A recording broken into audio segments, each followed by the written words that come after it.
What's up, y'all? This is the To Keep It a Buck podcast. We're out here on another episode of Street Interviews. We're downtown at an action for the first court proceedings of the Derek Chauvin trial in downtown Minneapolis on March 29th. And we just came from the Near North Camp community cookout, community barbecue. And stay tuned for more. We got a bunch of dope interviews. And hopefully we can find out how some community organizers are going to be taking care of their mental health. So enjoy. All right, so can you go ahead first off, bro, by telling us your name? I go by Link, Comrade Link. Yeah, so this is my guy Link. I wanted to make sure, you know what I'm saying, we heard from him about, you know, how he's taking care of himself and kind of his role here in the community. So can you first off, Link, tell us how you've been taking care of yourself, like mentally, on some mental health stuff, like this month, the trial in the background? Yeah, for sure. So I have amazing comrades around me. Yeah. Beautiful people, compassionate people. Yeah. I'm able to bounce my trauma off of them. Yeah. When I'm struggling with like ideations, I'm able to bounce that off of them as well. Right. And they provide really good feedback. Yeah. They provide a great listening ear. Yeah. So having a great support network is very key. Very key, for me at least. Super important. Yeah. All right, so for those who don't know, we here at the Near North Camp. Could you go ahead and tell people who might not know what the Near North Camp is and like why it's so important to you? Yeah. Well, so the Near North Camp has been here since October. Yeah. It is an encampment that formed back there. So there was an uprising back early 2020, May of 2020, and then during the summer, MPD and Park Police, the Minnesota Department of Health, and all these other different departments within the city were clearing encampments. Right. Near North emerged as a final camp. Right. When all the other encampments got closed, all people came here and gathered and made this one. As they've created some beautiful infrastructure here. They have warming tents, they have huts, a cafeteria pretty much, and then like for, you know, the state to want to come in and close it down. That so much stuff's wrong with that. It's messed up. Yeah. So I kind of wanted to ask like what you see your role and other like community organizers' roles in defending these camps and also like making community and making sure everybody's straight. So like what is it that you and your other, you know, comrades do out here? Spread awareness to the residents, let them know that, you know, like, you know, even though the state don't really give a fuck about a lot of stuff or don't care about a lot of stuff, that the CDC has explicitly said for states and public health officials to not clear encampments. Exactly. So we educate the residents with that, provide cop watch for the encampment. So like, you know, we can monitor cop and city activity around the encampment. So then learn patterns, and if we think eviction is coming or it's imminent, we can let out a call and then get people here. Defend it, So I wanted to ask you a little bit about your thoughts. This is the first day, by the way. It's March 29th. First day of Derek Chauvin's like court hearing appearance. And I kind of wanted to hear some of your thoughts about how you think that trial is going to go. So yeah. Well, I'm a pessimist as far as like thinking the criminal justice system will work itself out. I call it the criminal injustice system. A lot of other people do. However, there was a telling part of today in particular. They questioned the witness, the third witness, Donald Williams. He gave great testimony while watching the video, the horrible video of what I thought was 8 minutes and 46 seconds, but it appears in some court documents it got 9 minutes and 29 seconds. But anyway, he had to watch that video and also keep his composure, which he did a great job of, and explain the kill move that Derek Chauvin was using on George Floyd. That testimony, I feel like, is very, very damning and very instrumental to the whole case. Do I think there's still a great possibility Derek Chauvin will find a loophole and get out? Absolutely. But as long as the community pays attention to witnesses like Donald Williams and stuff that goes on in the courtroom, what's said, what's being done, then I mean, we can come to our own conclusion. I mean, we already know, but then also we can watch the fumble of justice that might happen. Yeah. Yeah, and also, for listeners who might be outside of Minneapolis, this wouldn't be the first time that, community members have seen police officers like extinguish our community members and get away scot-free. So, I hear really often people are like, you really think he's gonna get let go? And I'll be like, I think they're gonna let him go again. So. I total agreement with you. There was Terrence Crutcher, there was Jamar Clark, there was Philando Castile, Justine Demond.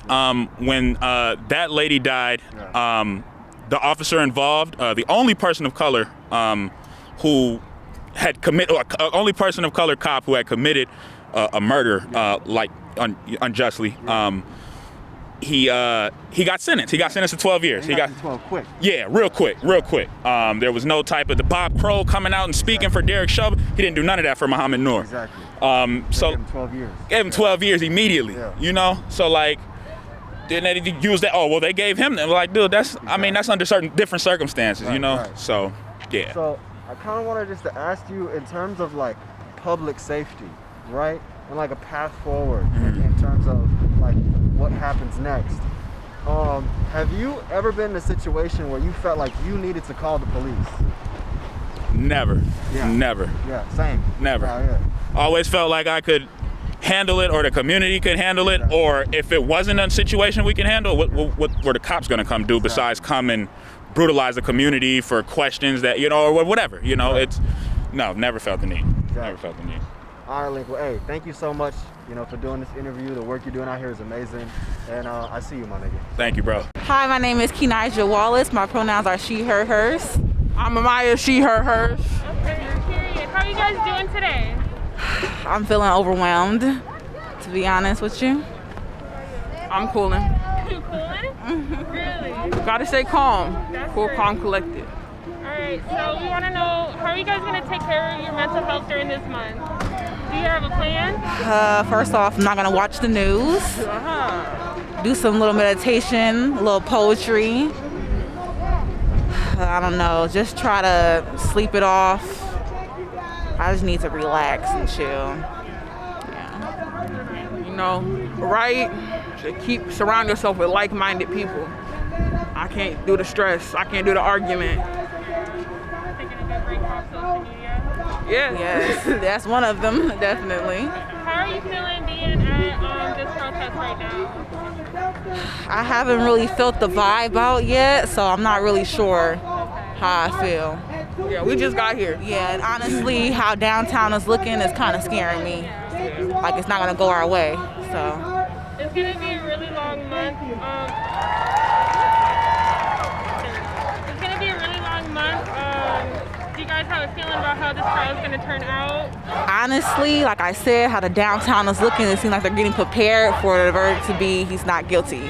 And I'm really scared about that because this is going on. It's happening way too much. Yeah. I mean, I feel like no matter what happens, whether he's found guilty or not, that's not really the most important thing to me. Like, what steps are we going to put in place to stop stuff like this from happening again? Because that's just not really the most important thing. But honestly, I don't want to say I don't care if he's found guilty or not guilty.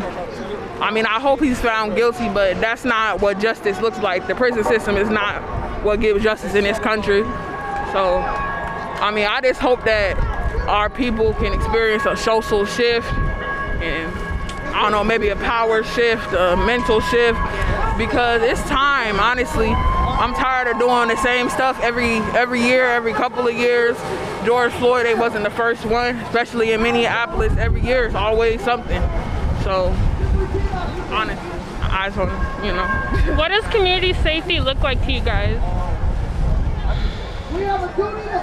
Pass it to her, I got it. Community safety looks like, I don't know, protecting each other. I mean, I don't think it really has anything to do with the police at this point, but what are we gonna do to protect each other? I'm not one to talk about what they call black on black violence, but just like, how do we change to the point we care about each other, we love each other, and we show that, Shit, I don't know about the police though.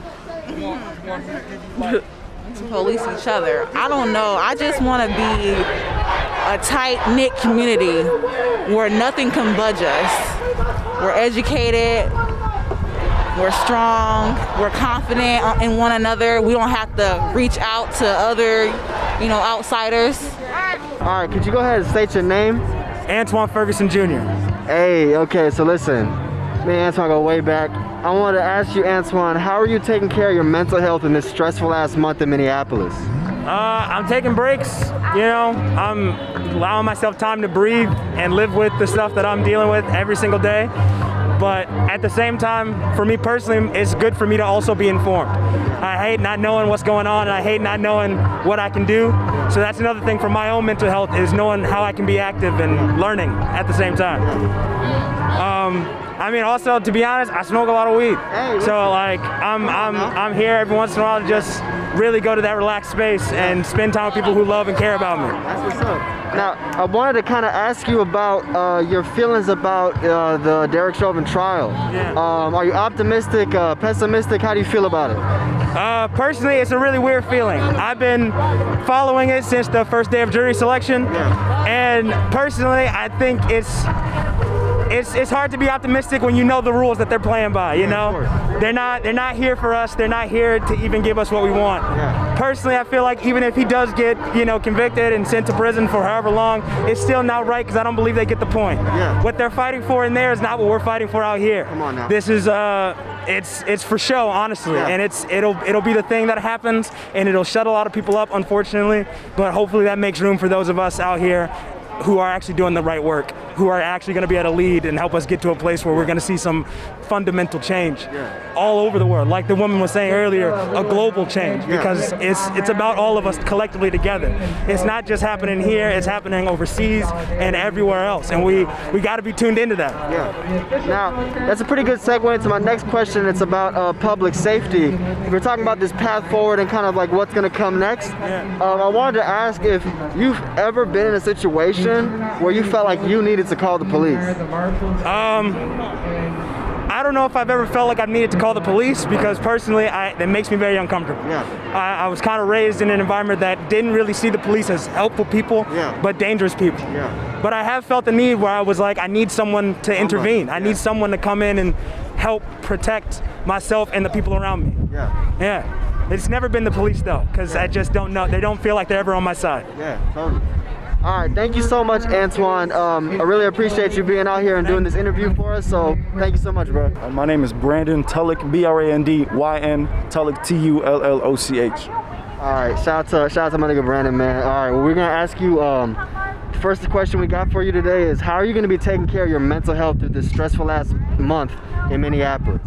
For me personally, I know everyone's handles their mental health differently. For me, honestly, it's harder to step away from this than it is to stay. So there was a time over the summer, like the month of July, I was like at the crib. I was chill. I was really taking care of myself. I was out in nature. I was doing all this I was doing all this fun quarantine shit outdoors and stuff like that, But then, like, I see people posting on Instagram, like, they really in the streets every day. And I'm on the couch, and I was like, bro, that started fucking with my mental more than being out here every day. So since then, like, July 28th or, like, August 1st or whatever, like, I've been out here as much as I can, because as hard as this is for me, as hard as this is for other activists, as hard as this is for community organizers, I can go to bed at night knowing that my loved one wasn't killed at the hands of the police. You know what I'm saying? So I can't imagine that struggle, that pain. So like the way that I feel is I need to stand in solidarity with those people. And it's not even sacrificing my mental health, because it makes me feel better. Like you said, the Dalal Eid action, like I was there, I had yet to speak to Dalal Eid's father, but he came up and hugged me and thanked me, and it's like damn near brought a tear to my eye, not because of any like mental, I'm so stressed out. It brought a tear to my eye because like this is really why we're out here, like for these people that have lost loved ones, for the families. And And like I said, it's just easier for me to be involved. It's easier on my mental because I get that, and gratification isn't the right word, but like that solidarity, that community, you know, that's what makes me feel okay. That's what makes me able to sleep at night these days. So that's how I'm going into it, I guess. It'd be like that. Sometimes the work is the therapy, you feel me? You know what I'm saying? Being out here and taking care of yourself by just scratching that itch damn near.